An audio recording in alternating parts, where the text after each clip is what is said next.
स्वागत है आपका अपने चैनल एकलव्य स्टडी पॉइंट पे। और मेरा नाम है सचिन और आज की इस वीडियो में हम पढ़ने वाले हैं फिजिकल एजुकेशन क्लास 12 का चैप्टर नंबर 3 जिसका नाम है योग और जीवन शैली, जिसको हम कहते हैं योगा एंड लाइफ स्टाइल। तो ये पूरा चैप्टर आपका योगा के ऊपर ही होने वाला है और जो योग आसन होते हैं उनके ऊपर होने वाला है। तो सबसे पहले आपको बता देता हूं कि ये जो नया सेशन है इसके अकॉर्डिंग आपको क्या क्या पढ़ना है आपके सिलेबस के अंदर। तो हिंदी और इंग्लिश मीडियम दोनों के लिए मैंने यहाँ पे लिखा हुआ है। तो इसके अंदर जो है आपको सबसे पहले आसनास के बारे में पढ़ना है, यानी कि आसनों के बारे में पढ़ना है। और ओबेसिटी यानी कि मोटापे के बारे में पढ़ना है। इसके लिए जो आसन होते हैं उनके क्या फायदे हो सकते हैं, क्या उनके लिए सावधानियां हमें रखनी चाहिए, जैसे कि वज्रासन है, हस्तासन है, त्रिकोण आसन है, अर्ध मत्स्येंद्रासन है। और उसके बाद अगला टॉपिक है डायबिटीज, जिसको हम मधुमेह भी कहते हैं, शुगर। और इस बीमारी में क्या हमें आसन करने चाहिए, जैसे कि भुजंग आसन है, पश्चिमोत्तासन है और पवन मुक्त आसन है, अर्ध मत्स्येंद्र आसन इसमें भी है। और उसके बाद जो अगला है वो है अस्थमा। ठीक है, अस्थमा के अंदर कौन कौन से आसन है जो हमें बेनिफिट दे सकते हैं, उनके प्रोसीजर क्या है करने के, उनके लिए क्या क्या कंट्रेंडिकेशंस हो सकती हैं हमारे लिए। ठीक है, कॉन्ट्रेंडिकेशंस यानी कि सावधानियां। तो इसके अंदर सुखासन आता है, चक्रासन आता है, गोमुखासन आता है। और उसके बाद आता है आपका हाइपरटेंशन, जिसको हम उच्च रक्तचाप भी कहते हैं। तो इसके लिए क्या क्या आसन हम कर सकते हैं, जैसे कि ताड़ आसना है, वज्रासन और पवन मुक्तासन, अर्ध चक्रासन, भुजंगासन। ठीक है, तो और एक शवासन होता है। तो इस तरीके से आपका ये सिलेबस होने वाला है। और हिंदी मीडियम के लिए भी मैंने आपको बता दिया है, ये आसनों के नाम यही रहने वाले हैं।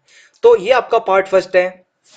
पार्ट सेकंड में हम इस चैप्टर को पूरा कवर कर देंगे। सबसे पहला टॉपिक है हमारा योगा का अर्थ, यानी कि जो योग होता है उसका अर्थ क्या होता है, उसकी मीनिंग क्या होती है। तो हमें कोई भी चैप्टर स्टार्ट करने से पहले उसके बारे में पता होना चाहिए। तो जो योग है ये संस्कृत भाषा का एक शब्द है। और योग जो है संस्कृत भाषा का एक शब्द है, जो वो शब्द का नाम है युज। तो युज जो एक शब्द है जो कि संस्कृत भाषा का है, वहां से ये योग शब्द निकला है।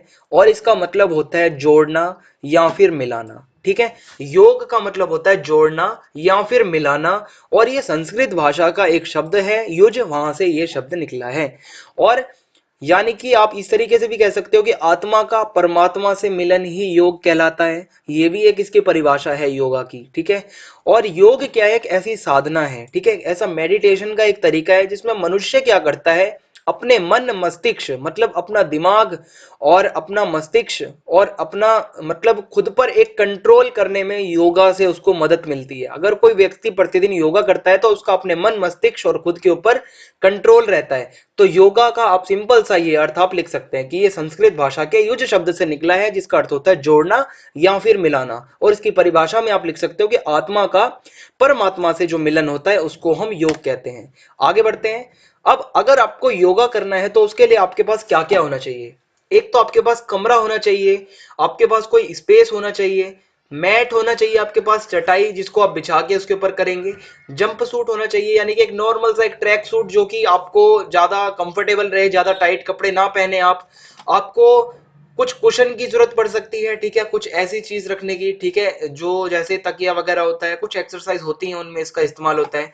म्यूजिक का आप इस्तेमाल कर सकते हैं, एक कंफर्टेबल म्यूजिक जो होता है। लाइटनिंग होनी चाहिए, ठीक है, अंधेरे में भी योगा इतना नहीं हो सकता, आपको कुछ लाइट की जरूरत पड़ती है। तो ये कुछ चीजें हैं जो हमें चाहिए होती है। अब योगा का ओरिजिन क्या है, इसका उद्गम कहां से हुआ, ये योगा कहां से आया। तो ये योगा जो है ये ओरिजिनेटेड इन एंशियंट इंडिया, यानी कि प्राचीन भारत में जो है योगा जो आया था। और योगा जो है भारत की ही देन है। ठीक है, योगा हमारी भारत के लोगों ने ही योगा को बनाया। और योगा हमारे प्राचीन भारत से ही निकला है। और लगभग इसको 100 साल लग गए यूरोप तक जाने में। ठीक है, इसको यूरोप और आज पूरी दुनिया में इंटरनेशनल योगा डे भी मनाया जाता है।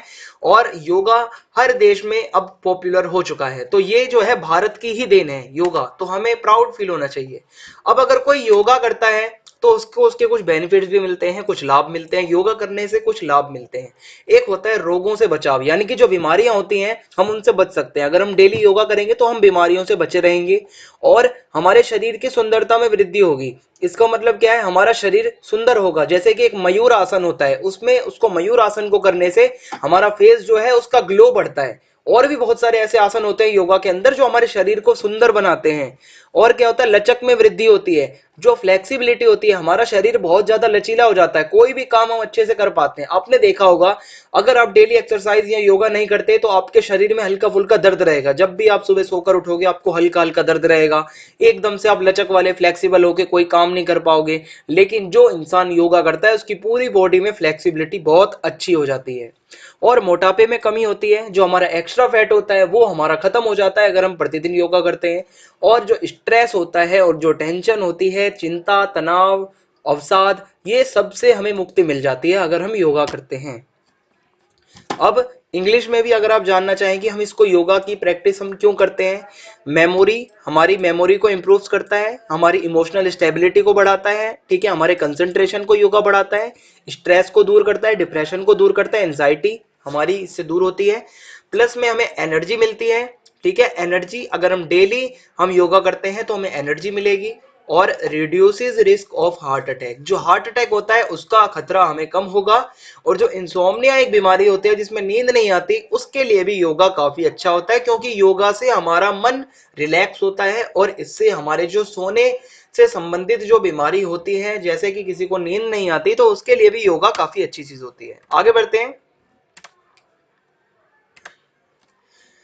नेक्स्ट टॉपिक है हमारा मोटापा, जिसको हम ओबेसिटी भी कहते हैं। जो ये मोटापा है आज के टाइम पे ये बीमारी लगभग लगभग 90% लोगों के घर में घुस चुकी है। आपके घर में कोई ना कोई जरूर ऐसा होगा जो मोटापे से ग्रस्त होगा। और इसके आज के मॉडर्न जो एक ये जमाना है, इसमें ये मोटापा बहुत ज्यादा फैल चुका है। आप यहाँ पे देखोगे कि जो मोटापा है आज बहुत बड़ी समस्या बन चुकी है और मोटापे से ही हमारे शरीर में बहुत सारी बीमारियां एंटर कर जाती हैं। मोटापा है वो बहुत सारी बीमारियों की जड़ होती है।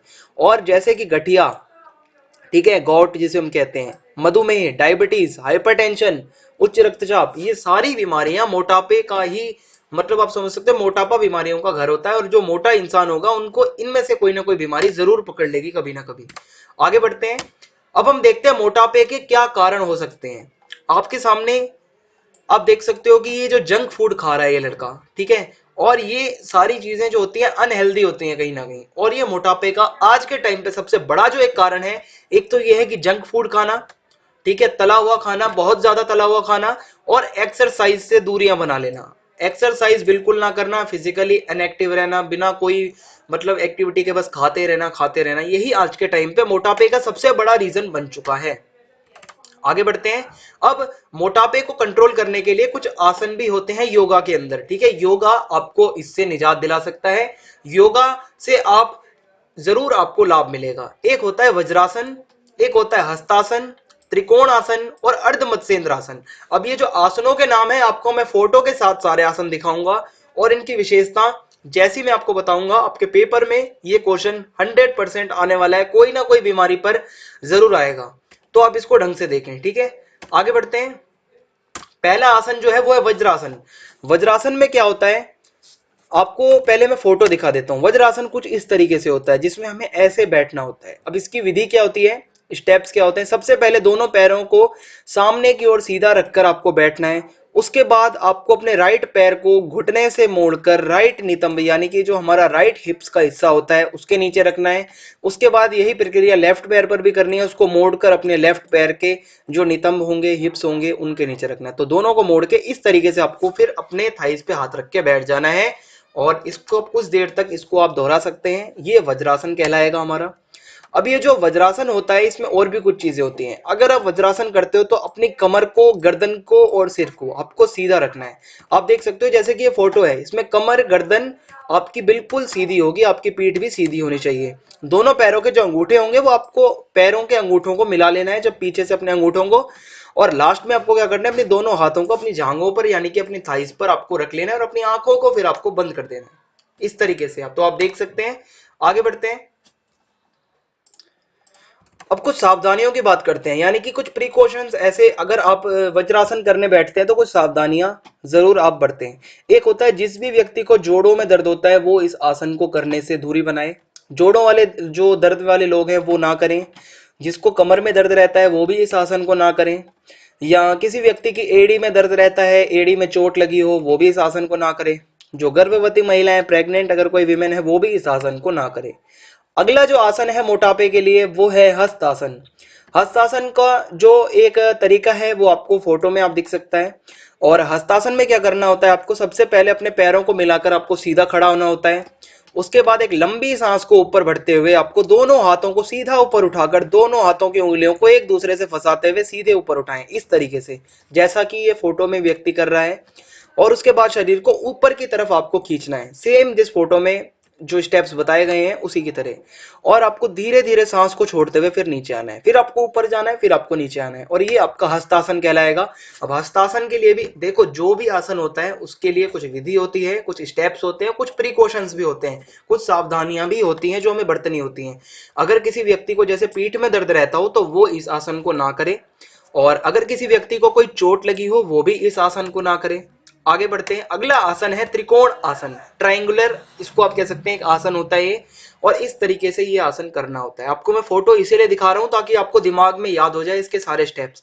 तो ये आसन करने से पहले आपको सबसे पहले दोनों पैरों के बीच थोड़ा सा गैप बनाना है, थोड़ा सा अंतर बनाना है, और आपको सीधे खड़े हो जाना है। उसके बाद सांस को अंदर भरते हुए लेफ्ट हाथ को सामने से लाते हुए पंजे के पास भूमि पर टिका दे। जो आपका लेफ्ट हाथ होगा वो भूमि पर टिक जाएगा पंजे के सामने, जैसा कि इन लेडी का है। और उसके बाद सांस छोड़ते हुए नॉर्मल पोजीशन में आपको आ जाना है, ठीक है। तो इस तरीके से आपका त्रिकोण आसन रहेगा। अब त्रिकोण आसन के लिए भी कुछ प्रिकॉशंस होते हैं, सावधानियां होती हैं। अगर किसी को पीठ में चोट लगी हो वो इस आसन को ना करे, हो सकता है आपकी चोट और ज्यादा बिगड़ जाए या कुछ और हो जाए। और अगर किसी को उच्च रक्तचाप रहता हो, किसी को हाई ब्लड प्रेशर रहता हो, तो वो भी इस आसन को ना करे।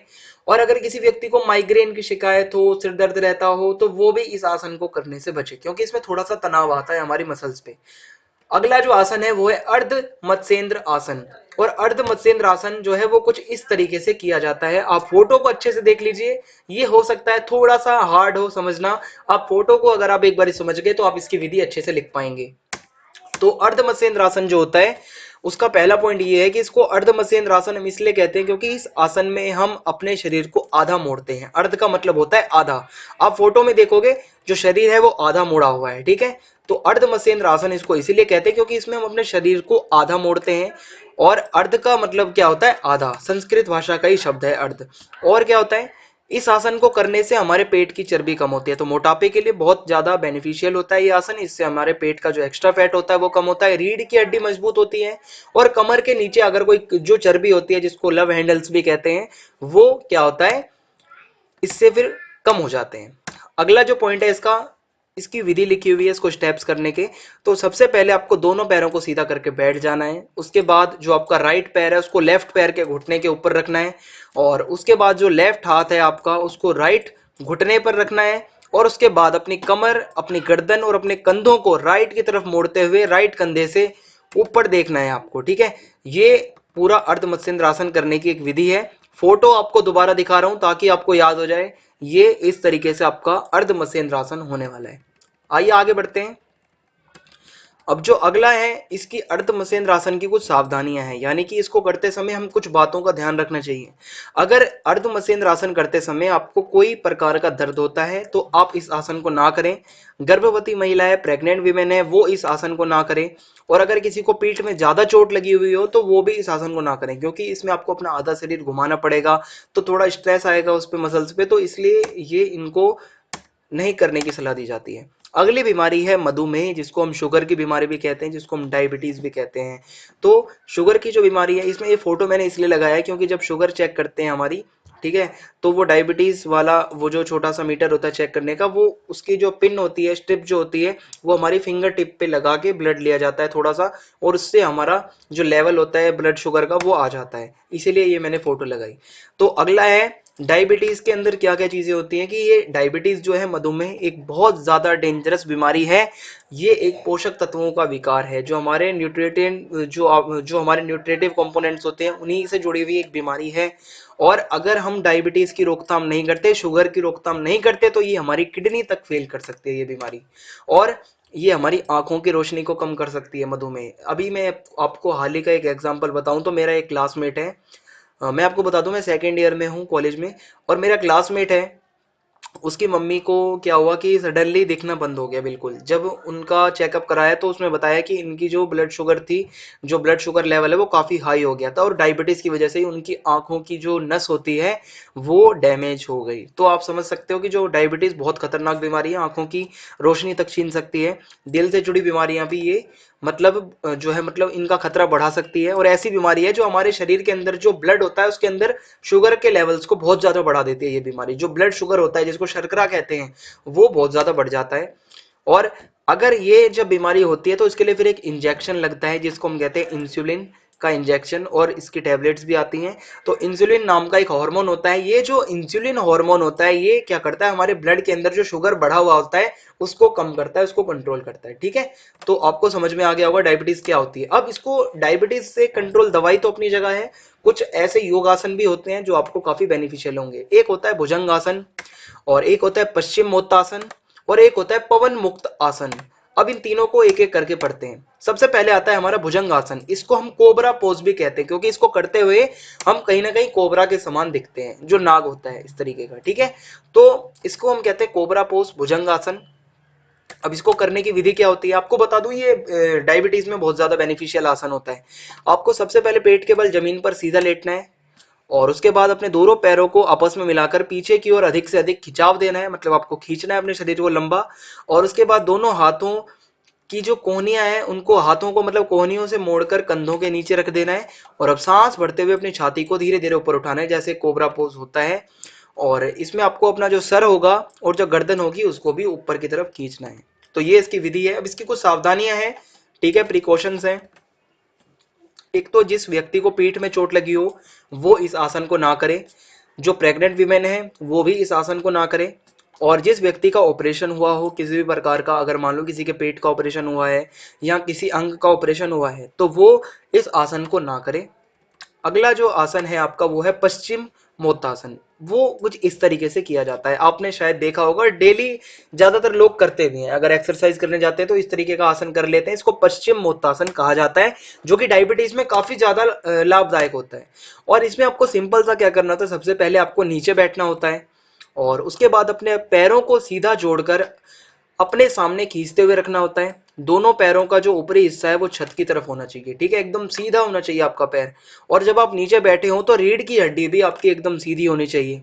और फिर आपको अपने हाथों से अपने पैरों के अंगूठे को पकड़ना होता है, हमको बैठ के अपना अंगूठा पकड़ना होता है। ठीक है, ये एक नॉर्मल सा आसन है, लेकिन इसके लिए भी कुछ सावधानियां होती हैं। एक तो ये है, ये जो आसन है हमेशा खाली पेट किया जाना चाहिए। हम खाना वगैरह खा के करेंगे, हो सकता है कोई नस वगैरह का खिंचाव आ जाए तो वो हमें नुकसान दे सकता है। और अगर किसी व्यक्ति की आंतों में सूजन हो, किसी को इंटेस्टाइन से जुड़ी हुई कोई बीमारियां हो, ऑपरेशन हुआ हो, तो वो बिल्कुल भी इस आसन को ना करे। और अगर किसी की कमर में तकलीफ ज्यादा रहती है, कमर में तकलीफ रहती है, तो वो भी इस आसन को ना करे। अब जो अगला आसन है वो है पवन मुक्त आसन। इसको हम गैस रिलीज पोज भी कहते हैं। ये मधुमेह में तो काफी ज्यादा लाभदायक होता है, साथ ही साथ पेट में कब्ज की बीमारी हो, गैस की बीमारी हो, उसमें भी ये आसन काफी ज्यादा बेनिफिशियल होता है, और इसको इस तरीके से किया जाता है। और अब इसकी विधि क्या होती है आइए देखते हैं।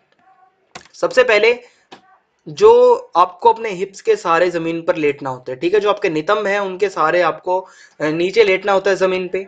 उसके बाद आपको अपने दोनों हाथों से घुटनों को मोड़कर छाती पर लाना होता है। जिस तरीके से ये जो लेडी हैं इन्होंने अपने घुटनों को छाती की तरफ लाया है, उसी तरीके से ये विधि होती है। ठीक है, छाती तक लाया जाता है। उसके बाद सांस को छोड़ते समय दोनों घुटनों को हाथों से दबाकर छाती से टच करना होता है जब आप सांस छोड़ेंगे। और सिर को उठाते हुए घुटनों से अपनी नाक को टच करना होता है। वो घुटने छाती से होते हुए आपको अपना जब सर उठाकर फिर उस घुटने से अपनी नाक भी टच करनी होगी। और ये आसन आपको 30 सेकंड से लेकर लगभग 2 मिनट तक इसको करना होता है। अब इससे जुड़ी हुई कुछ सावधानियां भी होती हैं, वो आपको बताऊंगा।